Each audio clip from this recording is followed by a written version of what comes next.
It feels like LEGO just acquired the final Infinity Stone on their franchise Gauntlet, and that stone is yellow because, as of today, March 18th, 2025, LEGO has officially announced that they are partnering with Pokémon, the biggest franchise that is out there right now. That's right, we are getting some form of Pokémon LEGO sets coming in 2026. I don't know why they're announcing this so early. Build up the hype. Maybe it's in preparation for a really cruel April Fool's joke. Time will tell. As of now, they've just put out a teaser showing a little brick-built Pikachu tail, and that's it. Even in the news marketing articles that have been published online, it just says that this partnership is starting in 2026. We can only assume that that's when the partnership with Mega Bloks, Mega Constructs, Mega whatever, the Mattel partnership with Pokemon is ending, and now LEGO looks like they've acquired that license. And I think this partnership has the potential to be incredibly lucrative for all involved and incredibly expensive for all fans like myself, but LEGO has to get it right, and that's where I am a little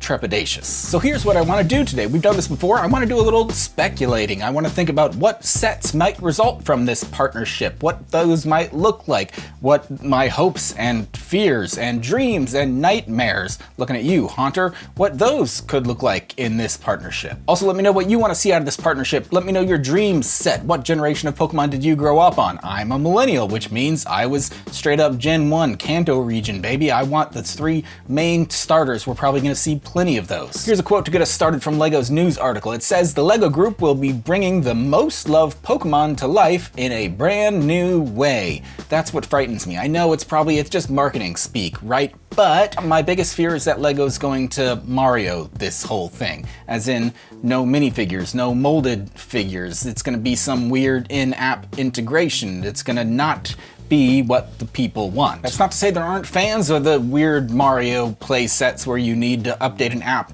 every time you want to play with your Lego. I'm sure someone's buying those, or else Lego would have stopped making them a while ago, unless Nintendo's just been bankrolling that theme the entire time. I'm just worried that Pokemon, they'll try to do something weird and different, and that's not what we want. What we want is big, buildable Pokemon, I'm assuming. Not that big as BrickHeadz does. Lego's never gonna do that. My other fear is that if this Pokemon partnership is anywhere near as popular as the current Pokemon card hobby is right now, then it wouldn't be pretty, because I think the number of scalpers in this space would increase exponentially. The last thing you'd want is to not be able to find any Pokemon sets on shelves and to not be able to buy anything at MSRP because the scalpers would get to them first. Hopefully, that's not the way things go here. Let's shift away from what we don't want and talk about what we do want, or rather what we think will be popular or would sell if LEGO were to make it. I'm mainly thinking along the lines right now of what Mega already did and where they shone, where they made shiny Pokemon. LEGO could do some shiny integration. Ooh, that would sell like crazy. More on that in a second. Mega made play sets, which probably sold decently. They made those little Pokeball Pokemon, which were always fun to see. They made a ton of those, and they made big brick-built Pokemon, and I think that was their biggest achievement. If we're still using current LEGO Mario sets as an example, let's think about the good Mario sets that they've made. They've all been the big, moldable, kind of geared towards adult sets. They made the big Bowser, the Piranha Plant, they got the new Mario Kart coming out, that pixelated Mario and Yoshi. They gotta do something like that in Pokemon. So basically it'd be cool to see recreations and expansions of what were they? They made a big Eevee, they made a big Charizard, I think Mega made a big Pikachu, Gyarados, probably others I'm not thinking of. I think that's where the Mega sets did well. But thinking about making big Pokemon, which Pokemon do they even make? That's the big question, the 9-generation, over 1,000 Pokemon wide question at this point. Obviously, hit us with nostalgia, anything from Gen 1. LEGO would be dumb not to do this. Us millennials now have a little bit of disposable income. Give us $1 million LEGO Pokemon bicycle, we'll buy that day one. LEGO and Pokemon are going to know what the popular Pokemon are, make those in large, moldable, buildable, posable models, and they're gonna sell very well. Personally, I want a Graveler, a Haunter, a Kadabra. I always had those in my party because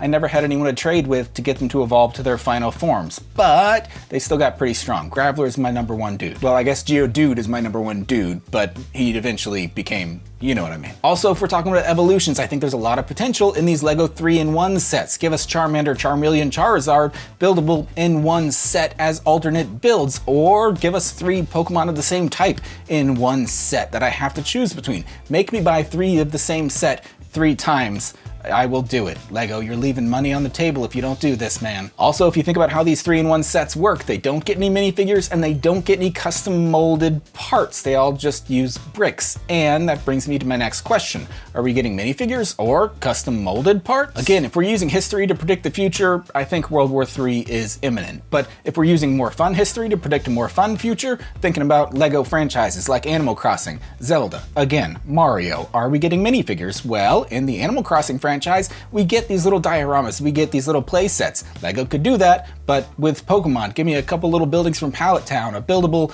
Pokemon Center. Mega did that, I think. A little gym set, a little Pokemon Arena set. So I think playsets could work, and we can even get trainers as minifigures. Give us well-known trainers from the show or from the games or from both. But thinking about all these current F1 sets we've got, these cars are only so appealing without their drivers, as are trainers only so appealing without their Pokemon. And so in these play sets, you've got two possibilities. Either you mold Pokemon, and I think this is the best way to go, a la current lions and tigers and Ursa-rings. Oh my, but I want to see molds of Pokemon, like the little dinosaur molds. This is going to shoot the price of these sets way, way up. And then again, we have to decide which Pokemon get made in molds, which are only available via brick building. But I think because minifigures and Pokemon are only so big of a difference apart in size, well, I think the Pokemon need to be molded. If they're all brick built, they're not gonna work at tiny micro scales. So I think playsets done in the current Animal Crossing style, I think they could work. They're a little hard to display, but I think they will sell like crazy. If we're thinking about how Lego's been doing the Legend of Zelda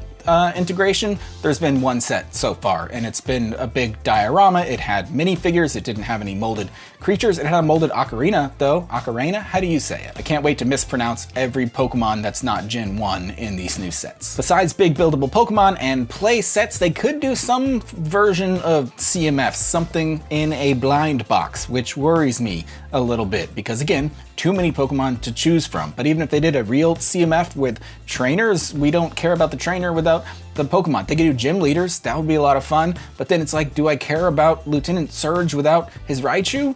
Not as much. If we did get minifigures, either in CMF or other form, would we finally get to bring back those weird anime eyes from the Clone Wars sets? Mega right now has the existing Pokeball series where it's like a small buildable Pokemon and it fits within a compact environment. Lego could continue that. They could make it worse by making them blind boxes of some form and not knowing what's in there. Make 1 out of 2,000 a shiny variant. That would make crazy scalpers go even crazier. And even beyond CMFs, Lego could do something weird or different, right? They could do Lego art. People have said like, oh, give us the regional maps, but in little Lego micro scale. They could make a Game Boy. Hold on.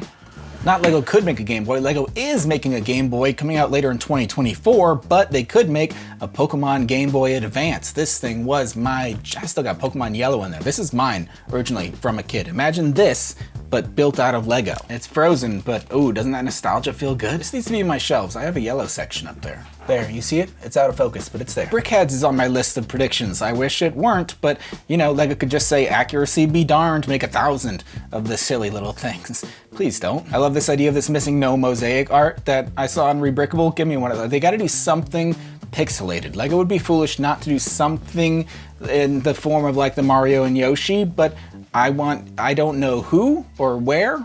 Give me the Gengar Nidorino fight from the intro screen of Pokemon Red. Give something pixelated, or else Lego is throwing money away. I think the conclusion that we are naturally coming to is that Lego has so much opportunity to do so much here, and they could make a lot of money and make a lot of fans very happy at the same time, but they've got to get it right. And so here's what I'm gonna do. Here's what I'm gonna advise you to do. Take a drowsy pill, chill out, temper your expectations, because there's no way Lego's going to give us exactly what we want, because that's impossible. All of us come from different generations, literally, I'll call it, and we all have different favorite Pokemon, and so no one's going to get exactly what they want, but a lot of us will get something that will be very cool. Unless, of course, this is a very cruel April Fool's joke, or they go the way of Legend of Zelda and make like 1 or 2 sets or 3 random brick-built Pokemon, which would be fine, but I think it would be wasted potential. Again, let me know what you would like to see out of this partnership. Let me know if you enjoyed this video by leaving a like and a comment down below. Until next time,